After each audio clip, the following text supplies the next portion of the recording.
અને હવે થોડી જ વારમાં પ્રધાનમંત્રી નરેન્દ્ર મોદી રેડિયો પર મન કી બાત કરવાના છે। અમે આપને બતાવીશું થોડી જ વારમાં, થોડી જ ક્ષણોમાં પ્રધાનમંત્રી મન કી બાતને સંબોધન કરશે।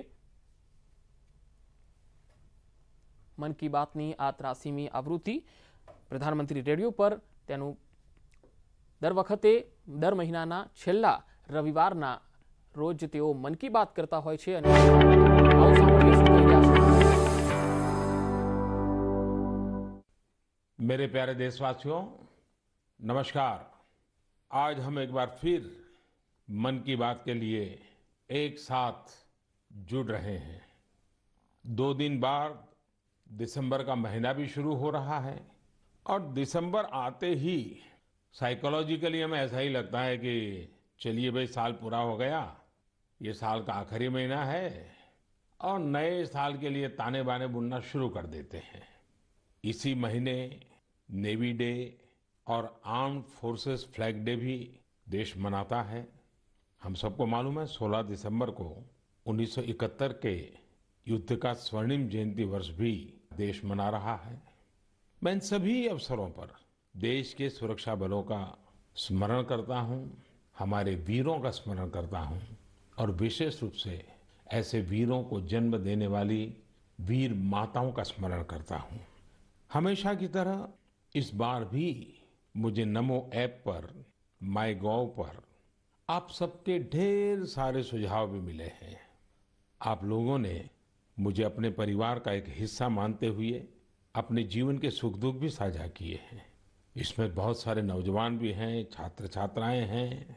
मुझे वाकई बहुत अच्छा लगता है कि मन की बात का हमारा ये परिवार निरंतर बड़ा तो हो ही रहा है, मन से भी जुड़ रहा है और मकसद से भी जुड़ रहा है और हमारे गहरे होते रिश्ते हमारे भीतर निरंतर सकारात्मकता का एक प्रवाह प्रवाहित कर रहे हैं। मेरे प्यारे देशवासियों, मुझे सीतापुर के ओजस्वी ने लिखा है कि अमृत महोत्सव से जुड़ी चर्चाएं उन्हें खूब पसंद आ रही हैं। वो अपने दोस्तों के साथ मन की बात सुनते हैं और स्वाधीनता संग्राम के बारे में काफी कुछ जानने का, सीखने का लगातार प्रयास कर रहे हैं। साथियों, अमृत महोत्सव सीखने के साथ ही हमें देश के लिए कुछ करने की भी प्रेरणा देता है। और अब तो देश भर में आम लोग हों या सरकारें, पंचायत से लेकर के पार्लियामेंट तक अमृत महोत्सव की गूंज है और लगातार इस महोत्सव से जुड़े कार्यक्रमों का सिलसिला चल रहा है। ऐसा ही एक रोचक प्रोग्राम पिछले दिनों दिल्ली में हुआ। आजादी की कहानी बच्चों की जुबानी कार्यक्रम में बच्चों ने स्वाधीनता संग्राम से जुड़ी गाथाओं को पूरे मनोभाव से प्रस्तुत किया। खास बात ये भी रही कि इसमें भारत के साथ ही नेपाल, मॉरिशस, तंजानिया, न्यूजीलैंड और फिजी के स्टूडेंट्स भी शामिल हुए। हमारे देश का महारत्न ओएनजीसी भी कुछ अलग तरीके से अमृत महोत्सव मना रहा है। ओएनजीसी इन दिनों ऑयल फील्ड्स में अपने स्टूडेंट्स के लिए स्टडी टूर का आयोजन कर रहा है। इन टूर्स में युवाओं को ओएनजीसी के ऑयल फील्ड ऑपरेशंस की जानकारी दी जा रही है। उद्देश्य ये कि हमारे उभरते इंजीनियर राष्ट्र निर्माण के प्रयासों में पूरे जोश और जुनून के साथ हाथ बटा सके। साथियों, आजादी में अपने जनजातीय समुदाय के योगदान को देखते हुए देश ने जनजातीय गौरव सप्ताह भी मनाया है। देश के अलग अलग हिस्सों में इससे जुड़े कार्यक्रम भी हुए। अंडमान निकोबार द्वीप समूह में जारवा और ओंगे ऐसे जनजातीय समुदाय के लोगों ने अपनी संस्कृति का जीवंत प्रदर्शन किया। एक कमाल का काम हिमाचल प्रदेश में ऊना के मिनिएचर राइटर रामकुमार जोशी जी ने भी किया है। उन्होंने पोस्टेज स्टैम्प पर ही, यानी इतने छोटे से पोस्टेज स्टैम्प पर नेताजी सुभाष चंद्र बोस और पूर्व प्रधानमंत्री लाल बहादुर शास्त्री जी के अनोखे स्केच बनाए हैं। हिंदी में लिखे राम शब्द पर उन्होंने स्केच तैयार किए, जिसमें संक्षेप में दोनों महापुरुषों की जीवनी को भी उकेरा गया है। मध्य प्रदेश के कटनी से भी कुछ साथियों ने एक यादगार दास्तान गोई कार्यक्रम की जानकारी दी है। इसमें रानी दुर्गावती के अदम्य साहस और बलिदान की यादें ताजा की गई है। ऐसा ही एक कार्यक्रम काशी में हुआ। गोस्वामी तुलसीदास, संत कबीर, संत रैदास, भारतेंदु हरिश्चंद्र, मुंशी प्रेमचंद और जयशंकर प्रसाद जैसे महान विभूतियों के सम्मान में 3 दिनों के महोत्सव का आयोजन किया गया। अलग अलग कालखंड में इन सभी की देश की जन जागृति में बहुत बड़ी भूमिका रही है। आपको ध्यान होगा, मन की बात के पिछले एपिसोड्स के दौरान मैंने 3 प्रतियोगिताओं का उल्लेख किया था, कंपटीशन की बात कही थी। एक, देशभक्ति के गीत लिखना, देशभक्ति से जुड़ी, आजादी के आंदोलन से जुड़ी घटनाओं की रंगोली बनाना और हमारे बच्चों के मन में भव्य भारत के सपने जगाने वाली लोरी लिखी जाए। मुझे आशा है कि इन प्रतियोगिताओं के लिए भी आप जरूर एंट्री भी भेज चुके होंगे, योजना भी बना चुके होंगे और अपने साथियों से चर्चा भी कर चुके होंगे। मुझे आशा है बढ़ चढ़ करके हिंदुस्तान के हर कोने में इस कार्यक्रम को आप जरूर आगे बढ़ाएंगे। मेरे प्यारे देशवासियों, इस चर्चा से अब मैं आपको सीधे वृंदावन लेकर चलता हूँ। वृंदावन के बारे में कहा जाता है कि ये भगवान के प्रेम का प्रत्यक्ष स्वरूप है। हमारे संतों ने भी कहा है, यह आशा धरी चित्त में, यह आशा धरी चित्त में, कहत जथा मति मोर, वृंदावन सुख रंग गौ, वृंदावन सुख रंग गौ, काहू न पायो और। यानी वृंदावन की महिमा हम सब अपने अपने सामर्थ्य के हिसाब से कहते जरूर हैं, लेकिन वृंदावन का जो सुख है, यहाँ का जो रस है, उसका अंत कोई नहीं पा सकता। वो तो असीम है। तभी तो वृंदावन दुनिया भर के लोगों को अपनी तरफ आकर्षित करता रहा है। इसकी छाप आपको दुनिया के कोने कोने में मिल जाएगी। पश्चिमी ऑस्ट्रेलिया में एक शहर है पर्थ। क्रिकेट प्रेमी लोग इस जगह से भली भांति परिचित होंगे, क्योंकि पर्थ में अक्सर क्रिकेट मैच होते रहते हैं। पर्थ में एक सेक्रेड इंडिया गैलरी, इस नाम से एक आर्ट गैलरी भी है। यह गैलरी स्वान वैली के एक खूबसूरत क्षेत्र में बनाई गई है और ये ऑस्ट्रेलिया की एक निवासी जगत तारिणी दासी जी के प्रयासों का नतीजा है। जगत तारिणी जी वैसे तो है ऑस्ट्रेलिया की, जन्म भी वहीं हुआ, लालन पालन भी वहीं हुआ, लेकिन 13 साल से भी अधिक समय वृंदावन में आकर के उन्होंने बिताया। उनका कहना है कि वे ऑस्ट्रेलिया लौट तो गई, अपने देश वापस तो गई, लेकिन वो कभी भी वृंदावन को भूल नहीं पाई। इसलिए उन्होंने वृंदावन और उसका आध्यात्मिक भाव से जुड़ने के लिए ऑस्ट्रेलिया में ही वृंदावन खड़ा कर दिया। अपनी कला को ही एक माध्यम बना करके एक अद्भुत वृंदावन उन्होंने बना लिया। यहाँ आने वाले लोगों को कई तरह की कलाकृतियों को देखने का अवसर मिलता है। उन्हें भारत के सर्वाधिक प्रसिद्ध तीर्थस्थलों वृंदावन, नवाद्वीप और जगन्नाथपुरी की परंपरा और संस्कृति की झलक देखने को मिलती है। यहाँ पर भगवान कृष्ण के जीवन से जुड़ी कई कलाकृतियां भी प्रदर्शित की गई हैं। एक कलाकृति ऐसी भी है जिसमें भगवान कृष्ण ने गोवर्धन पर्वत को अपनी छोटी उंगली पर उठा रखा है, जिसके नीचे वृंदावन के लोग आश्रय लिए हुए हैं। जगत तारिणी जी का यह अद्भुत प्रयास वाकई हमें कृष्ण भक्ति की शक्ति का दर्शन कराता है। मैं उन्हें इस प्रयास के लिए बहुत बहुत शुभकामनाएं देता हूं। मेरे प्यारे देशवासियों, अभी मैं ऑस्ट्रेलिया के पर्थ में बने वृंदावन के विषय में बात कर रहा था।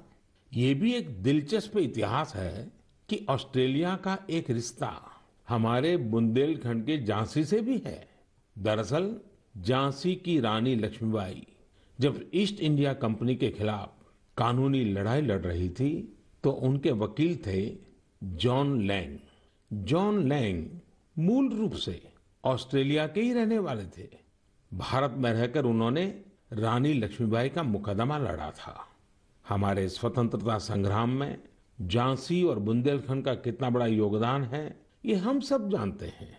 यहाँ रानी लक्ष्मीबाई और झलकारी बाई जैसी वीरांगनाएं भी हुई और मेजर ध्यानचंद जैसे खेल रत्न भी इस क्षेत्र ने देश को दिए हैं।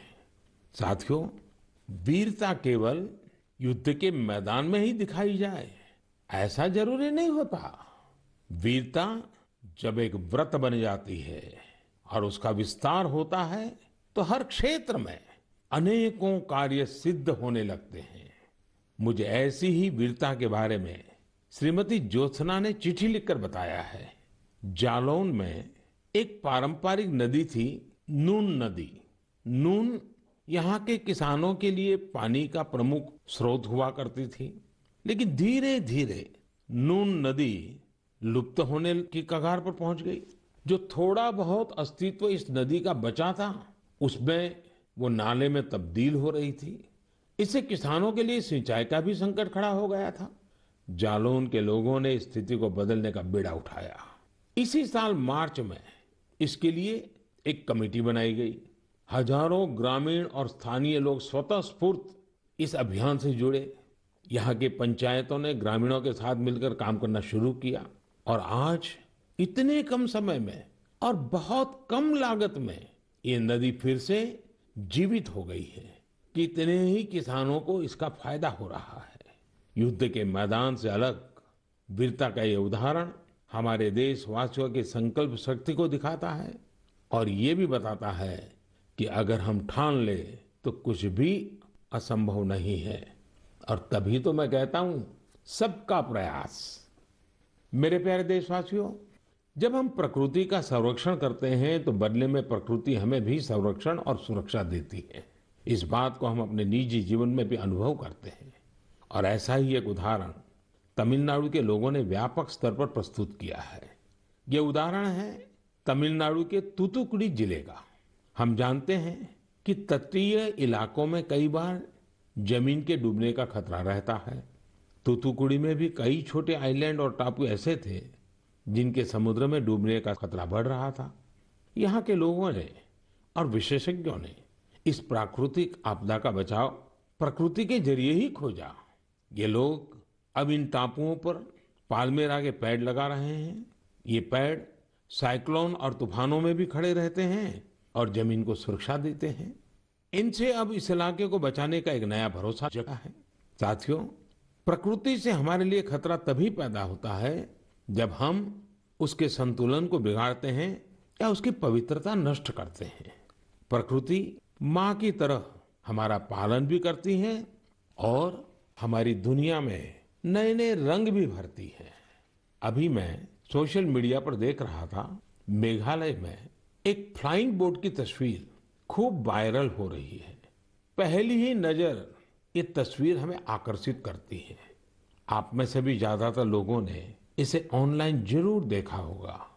हवा में तैरती इस नाव को जब हम करीब से देखते हैं तब हमें पता चलता है कि ये तो नदी के पानी में चल रही है।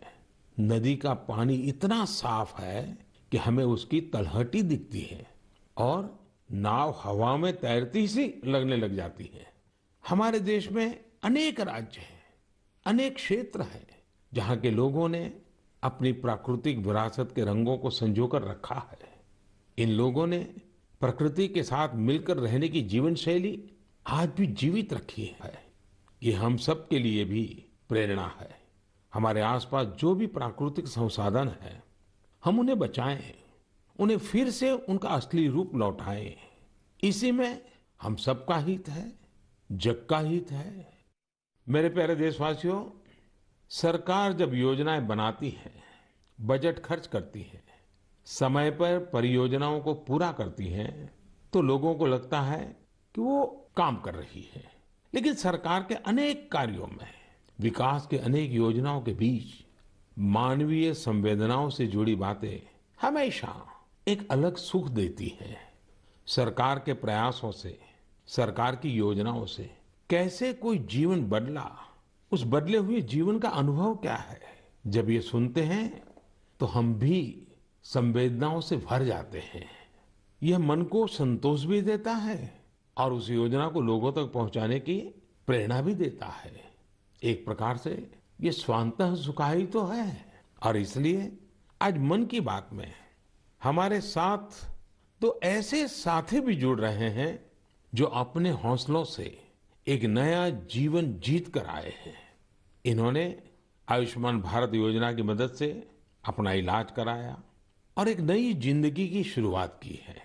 हमारे पहले साथी हैं राजेश कुमार प्रजापति, जिन्हें हृदय रोग की बीमारी, हार्ट की समस्या थी। तो आइए राजेश जी से बात करते हैं। राजेश जी नमस्ते। नमस्ते सर, नमस्ते। आपकी राजेश जी बीमारी क्या थी, फिर किसी डॉक्टर के पास गए होंगे, मुझे जरा समझाइए।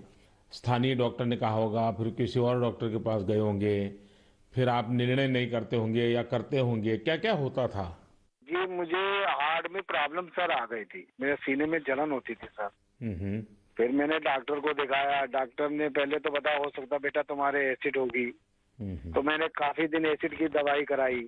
उससे जब मुझे फायदा नहीं हुआ, फिर डॉक्टर कपूर को दिखाया। तो उन्होंने कहा बेटा तुम्हारे जो लक्षण है उससे एंजियोग्राफी से पता चलेगा। फिर उन्होंने रेफर किया मुझे श्री राममूर्ति में। उनसे मिले हम अमरीश अग्रवाल जी से, तो उन्होंने मेरी एंजियोग्राफी करी। फिर उन्होंने बताया कि बेटा ये तो तुम्हारी नस ब्लॉकेज है। तो हमने कहा सर ये किसमें कितना खर्चा आएगा। उन्होंने कहा कार्ड है आयुष्मान वाला जो पीएम जी ने बनवा के दिया। तो हमने कहा सर है हमारे पास है, और सारा इलाज उसी कार्ड से हुआ है सर। और जो आपने ये बनाया है कार्ड, बहुत ही अच्छी तरीके से आप गरीब आदमियों के लिए बहुत सहूलियत है इससे। और आपका कैसे मैं धन्यवाद करूं।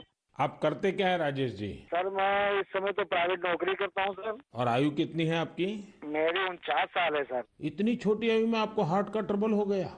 हाँ जी सर, क्या बताएं अब। आपके परिवार में भी पिताजी को या किसी माताजी को या इस प्रकार का पहले रहा है कि? नहीं सर, किसी को नहीं था सर, ये पहला है हमारे साथ ही हुआ है। ये आयुष्मान कार्ड भारत सरकार या कार्ड देती है गरीबों के लिए, एक बहुत बड़ी योजना है। तो ये आपको पता कैसे चला? सर ये तो इतनी बड़ी योजना है, गरीब आदमी बहुत इससे बेनिफिट मिलता है। वो इतना खुश है सर। हमने तो हॉस्पिटल में देखा कि इस कार्ड से कितना लोगों को सहूलियत मिलती है। जब डॉक्टर से कहता कार्ड मेरे पास है सर, तो डॉक्टर कहता ठीक वो कार्ड लेके आइए, मैं उसी कार्ड से आपका इलाज कर दूंगा। अच्छा, कार्ड न होता तो आपको कितना खर्चा बोला था डॉक्टर ने? डॉक्टर साहब ने कहा था बेटा इसमें बहुत सारा खर्चा आएगा बेटा, अगर कार्ड नहीं होगा। तो मैंने कहा सर कार्ड तो है मेरे पास। तो उन्होंने कहा तुरंत आप दिखाइए। तो हमने तुरंत दिखाया, उसी कार्ड से सारा इलाज मेरा किया गया। मेरे एक पैसा नहीं कर चुका, सारी दवाइयाँ भी उसी कार्ड से निकाली गई हैं। तो राजेश जी आपको अभी संतोष है, तबीयत ठीक है?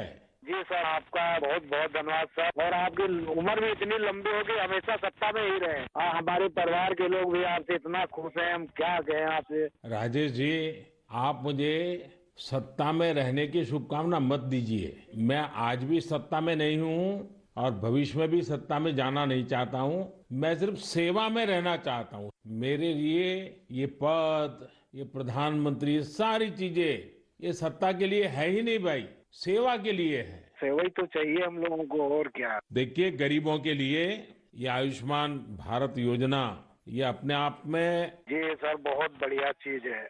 लेकिन देखिए राजेश जी आप हमारा एक काम कीजिए, करेंगे? जी बिल्कुल करेंगे सर। देखिए होता क्या है कि लोगों को इसका पता नहीं होता है। आप एक जिम्मेवारी निभाइए, ऐसे जितने गरीब परिवार हैं आपके आसपास, उनको अपनी ये कैसे आपको लाभ हुआ, कैसे मदद मिली, ये बताइए। बिल्कुल बताएंगे सर। और उनको कहिए कि वे भी ऐसा कार्ड बनवा लें, ताकि परिवार में पता नहीं कब क्या मुसीबत आ जाए। और आज गरीब दवाई के कारण परेशान रहे, ये तो ठीक नहीं है। अब पैसों के कारण वो दवाई न ले या बीमारी का उपाय न करे, तो ये भी बड़ी चिंता का विषय है। और गरीब को तो क्या होता है, जैसे आपको ये हार्ट का प्रॉब्लम हुआ तो कितने महीने तक आप काम ही नहीं कर पाए होंगे। अब तो 10 कदम नहीं चल पाते, जीना नहीं चढ़ पाते थे सर। बस तो आप राजेश जी मेरे एक अच्छे साथी बनके जितने गरीबों को आप ये आयुष्मान भारत योजना के संबंध में समझा सकते हैं, वैसे बीमार लोगों की मदद कर सकते हैं। देखिए आपको भी संतोष होगा और मुझे बहुत खुशी होगी कि चलिए भाई एक राजेश जी की तबीयत तो ठीक हुई, लेकिन राजेश जी ने सैकड़ों लोगों की तबीयत ठीक करवा दी। ये आयुष्मान भारत योजना ये गरीबों के लिए है, मध्यम वर्ग के लिए है, सामान्य परिवारों के लिए है। तो घर घर इस बात को पहुंचाएंगे आप? बिल्कुल पहुंचाएंगे सर। हम तो वहीं 3 दिन रुके ना हॉस्पिटल में सर, तो बेचारे बहुत लोग आए, सारी सुविधाएं उनको बताई, कार्ड होगा तो फ्री में हो जाएगा। चलिए राजेश जी, आप अपने आप को स्वस्थ रखिए, थोड़ी शरीर की चिंता करिए, बच्चों की चिंता कीजिए और बहुत प्रगति कीजिए। मेरी बहुत शुभकामनाएं हैं आपको। साथियों, हमने राजेश जी की बातें सुनी। आइए अब हमारे साथ सुख देवी जी जुड़ रही हैं। घुटनों की समस्या ने उन्हें बहुत परेशान कर दिया था। आइए हम सुख देवी जी से पहले उनके दुख की बात सुनते हैं और फिर सुख कैसे आया वो समझते हैं। सुख देवी जी नमस्ते, आप कहाँ से बोल रही हैं? दाऊदपुरा से। कहाँ पड़ता है ये? मथुरा में। मथुरा में। फिर तो सुख देवी जी आपको नमस्ते भी कहना है और साथ साथ राधे राधे भी कहना होगा। हाँ, राधे राधे। अच्छा, हमें सुना कि आपको तकलीफ हुई थी, आपका कोई ऑपरेशन हुआ, जरा बताएंगे क्या बात है? हाँ, मेरा घुटना खराब हो गया था तो ऑपरेशन हुआ है मेरा प्रयाग हॉस्पिटल में। आपकी आयु कितनी है सुखदेवी जी? उम्र 40 साल। 40 साल और सुखदेव नाम, और सुखदेवी को बीमारी हो गई? बीमारी तो मुझे 15-16 साल से लग गई। अरे बाप रे, इतनी छोटी आयु में घुटने आपके खराब हो गए? वो गठियावाई बोलते हैं, जो जोड़ों में दर्द से कहते हैं, घुटना खराब हो गई। तो 16 साल से 40 साल की उम्र तक आपने इसका इलाज ही नहीं करवाया? नहीं करवाया था। दर्द की दवाई खाते रहे, छोटे मोटे डॉक्टरों ने कहते, देसी दवाई है, वैसी दवाई है, थैला छाप डॉक्टरों ने कहते, उनसे घुटना चलवे पे ही खराब हो गई। 1-2 किलोमीटर पैदल चली मैं तो घुटना खराब हो गई मेरी। तो सुखदेव जी ऑपरेशन का विचार कैसे आया? उसके पैसों का क्या प्रबंध किया, कैसे बना ये सब? मैंने वो आयुष्मान कार्ड से इलाज करवाया है तो मैंने। आपको आयुष्मान कार्ड मिल गया था? हाँ। और आयुष्मान कार्ड से गरीबों को मुफ्त में उपचार होता है, पता था? स्कूल में मीटिंग हो रही थी, माँ से हमारे पति को पता चला तो कार्ड बनवाया मेरे नाम से। हाँ। फिर इलाज करवाया कार्ड से और मैंने कोई पैसा नहीं लगाया। कार्ड से ये इलाज हुआ है मेरा, खूब बढ़िया इलाज हो गया है। अच्छा, डॉक्टर ने पहले अगर कार्ड न होता तो कितना खर्चा बताते थे? 2.5 लाख रुपए, 3 लाख रुपए। 6-7 साल से पड़ी हूँ खाट में। ये कहती थी ये भगवान मुझे ले तो मुझे नहीं जीना। 6-7 साल से खाट में थी? बाप रे बाप। हाँ। ओहो। बिल्कुल उठा बैठा नहीं जाते, बच्चे बैठाते। तो अभी आपका घुटना पहले से अच्छा हुआ है? मैं खूब घूमती हूँ, फिरती हूँ, किचन का काम करती हूँ, घर का काम करती हूँ, बच्चन को खाना बना के देती हूँ। तो मतलब आयुष्मान भारत का कार्ड आपको सचमुच में आयुष्मान बना दिया। बहुत बहुत धन्यवाद। आपकी योजना की वजह से ठीक हो गई, अपने पैरन पे खड़ी हो गई। तब तो बच्चों को भी आनंद आता होगा। हाँ जी, बच्चों को तो बहुत भी परेशानी होती थी। अब माँ परेशान है तो बच्चा भी परेशान है। देखिए, हमारे जीवन में सबसे बड़ा सुख हमारा स्वास्थ्य ही होता है। ये सुखी जीवन सबको मिले, यही आयुष्मान भारत की भावना है। चलिए सुखदेवी जी, मेरी आपको बहुत बहुत शुभकामनाएं। फिर से एक बार आपको राधे राधे। राधे राधे, नमस्ते। मेरे प्यारे देशवासियों, युवाओं से समृद्ध हर देश में 3 चीजें बहुत मायने रखती हैं और वही तो कभी कभी युवा की सच्ची पहचान बन जाती है। पहली चीज है आइडियाज और इनोवेशन, दूसरी है जोखिम लेने का जज्बा और तीसरी है कैन डू स्पिरिट, यानी किसी भी काम को पूरा करने की जिद, चाहे परिस्थितियां कितनी भी विपरीत क्यों ना हो।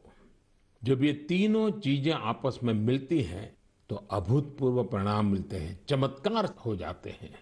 आजकल हम चारों तरफ सुनते हैं स्टार्टअप स्टार्टअप स्टार्टअप। सही बात है, ये स्टार्टअप का युग है और ये भी सही है कि स्टार्टअप की दुनिया में आज भारत विश्व में एक प्रकार से नेतृत्व कर रहा है। साल दर साल स्टार्टअप को रिकॉर्ड निवेश मिल रहा है। ये क्षेत्र बहुत तेज रफ्तार से आगे बढ़ रहा है। यहाँ तक कि देश के छोटे छोटे शहरों में भी स्टार्टअप की पहुंच बढ़ी है। आजकल यूनिकॉर्न शब्द खूब चर्चा में है। आप सबने इसके बारे में सुना होगा।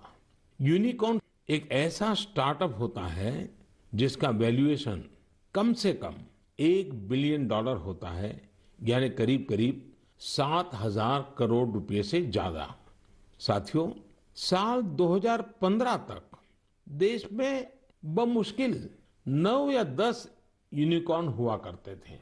आपको ये जानकर बेहद खुशी होगी कि अब यूनिकॉर्न्स की दुनिया में भी भारत तेज उड़ान भर रहा है। एक रिपोर्ट के मुताबिक इसी साल एक बड़ा बदलाव आया है। सिर्फ 10 महीनों में ही भारत में हर 10 दिन में एक यूनिकॉर्न बना है। ये इसलिए भी बड़ी बात है क्योंकि हमारे युवाओं ने ये सफलता कोरोना महामारी के बीच हासिल की है। आज भारत में 70 से अधिक यूनिकॉर्न हो चुके हैं, यानी 70 से अधिक स्टार्टअप ऐसे हैं जो 1 बिलियन से ज्यादा के वैल्यूएशन को पार कर गए हैं। साथियों, स्टार्टअप की इस सफलता के कारण हर किसी का उस पर ध्यान गया है और जिस प्रकार से देश से विदेश से निवेशकों से उसे समर्थन मिल रहा है, शायद कुछ साल पहले उसकी कोई कल्पना भी नहीं कर सकता था। साथियों, स्टार्टअप्स के जरिए भारतीय युवा ग्लोबल प्रॉब्लम्स के समाधान में भी अपना योगदान दे रहे हैं। आज हम एक युवा मयूर पाटिल से बात करेंगे। उन्होंने अपने दोस्तों के साथ मिलकर पॉल्यूशन की प्रॉब्लम का सॉल्यूशन देने का प्रयास किया है। मयूर जी नमस्ते। नमस्ते सर जी। मयूर जी, आप कैसे हैं? बस बढ़िया सर, आप कैसे हो? मैं बहुत प्रसन्न हूँ। अच्छा, मुझे बताइए कि आज आप कुछ स्टार्टअप की दुनिया में हैं। हाँ जी। और वेस्ट में से बेस्ट भी कर रहे हैं। हाँ जी। एनवायरनमेंट का भी कर रहे हैं। थोड़ा मुझे अपने बारे में बताइए कि काम के बारे में बताइए और इस काम के पीछे आपको विचार कहाँ से आया? तो जब कॉलेज में था तभी मेरे पास मोटरसाइकिल था जिसका माइलेज बहुत कम था और एमिशन बहुत ज्यादा था। वो 2 स्ट्रोक मोटरसाइकिल था। तो एमिशन कम करने के लिए और उसका माइलेज थोड़ा बढ़ाने के लिए मैंने कोशिश चालू किया था कुछ 2011-12 में, और उसका मैंने करीब 62 किलोमीटर पर लीटर तक माइलेज बढ़ा दिया था। तो वहां से मुझे ये प्रेरणा मिली कि कुछ ऐसा चीज बनाए जो मास प्रोडक्शन कर सकते हैं तो बाकी बहुत सारे लोगों को उसका फायदा होगा। तो 2017-18 में हम लोगों ने उसका टेक्नोलॉजी डेवलप किया और रीजनल ट्रांसपोर्ट कॉर्पोरेशन में हम लोगों ने 10 बसेस में वो यूज किया उसका रिजल्ट चेक करने के लिए, और करीब हम लोगों ने उसका 40% एमिशन उसका कम कर दिया बसेस में। अब ये टेक्नोलॉजी जो आपने खोजी है उसका पेटेंट वगैरह करवा लिया? हाँ जी, पेटेंट हो गया। ये साल में हमें पेटेंट ग्रांट होके आ गया। और आगे इसको बढ़ाने का क्या प्लान है आपका? किस प्रकार से कर रहे हैं? जैसे बस का रिजल्ट आ गया, उसके भी सारी चीजें बाहर आ गई होगी, तो आगे क्या सोच रहे हैं? सर, स्टार्टअप इंडिया के अंदर नीति आयोग से अटल न्यू इंडिया चैलेंज जो है वहाँ से हमें ग्रांट मिला और वो ग्रांट के बेसिस पे हम लोगों ने अभी फैक्ट्री चालू किया जहाँ पे हम एयर फिल्टर्स का मैन्युफैक्चरिंग कर सकते हैं। तो भारत सरकार की तरफ से कितना ग्रांट मिला आपको? 90 लाख। 90 लाख। और उससे आपका काम चल गया? हाँ, अभी तो चालू हो गया है, प्रोसेस में है। आप कितने दोस्त मिलकर के कर रहे हैं सब? हम लोग 4 लोग हैं सर। और चारों पहले साथ में ही पढ़ते थे और उसी में से आपको एक विचार आया आगे बढ़ने का? हाँ जी, हम कॉलेज में ही थे। तो कॉलेज में हम लोगों ने ये सब सोचा और ये मेरा आइडिया था कि मेरा मोटरसाइकिल का एटलीस्ट पोल्यूशन कम हो जाए और माइलेज बढ़ जाए। अच्छा, पोल्यूशन कम करते हैं, माइलेज बढ़ाते हैं, तो एवरेज खर्च कितना बचता होगा? सर, मोटरसाइकिल पे हम लोगों ने टेस्ट किया, उसका माइलेज होता 25 किलोमीटर पर लीटर, वो हम लोगों ने बढ़ा दिया 39 किलोमीटर पर लीटर। तो करीब 14 किलोमीटर का फायदा हुआ और उसमें से 40% का कार्बन एमिशंस कम हो गया। और जब बसेस पे किया रीजनल ट्रांसपोर्ट कॉर्पोरेशन में, तो वहाँ पे 10% फ्यूल एफिशिएंसी इंक्रीज हुआ और उसमें भी 35-40% एमिशंस कम हो गया। मयूर, मुझे अच्छा लगा आपसे बात करके और आपके साथियों को भी मेरी तरफ से बधाई दीजिए कि कॉलेज लाइफ में खुद की जो समस्या थी उस समस्या का समाधान भी आपने खोजा और अब उस समाधान में से जो रास्ता चुना उसने पर्यावरण की समस्या को एड्रेस करने के लिए आपने बीड़ा उठाया। और ये हमारे देश के युवाओं का ये सामर्थ्य ही है कि कोई भी बड़ी चुनौती उठा लेते हैं और रास्ते खोज रहे हैं। मेरी तरफ से आपको बहुत शुभकामनाएं हैं। बहुत बहुत धन्यवाद। Thank you sir, thank you. साथियों, कुछ सालों पहले यदि कोई कहता था कि वो बिजनेस करना चाहता है या एक कोई नई कंपनी शुरू करना चाहता है, तब परिवार के बड़े बुजुर्ग का जवाब होता था, तुम नौकरी क्यों नहीं करना चाहते? नौकरी करो ना भाई। अरे नौकरी में सिक्योरिटी होती है, सैलरी होती है, झंझट भी कम होती है। लेकिन आज यदि कोई अपनी कंपनी शुरू करना चाहता है तो उसके आसपास के सभी लोग बहुत उत्साहित होते हैं।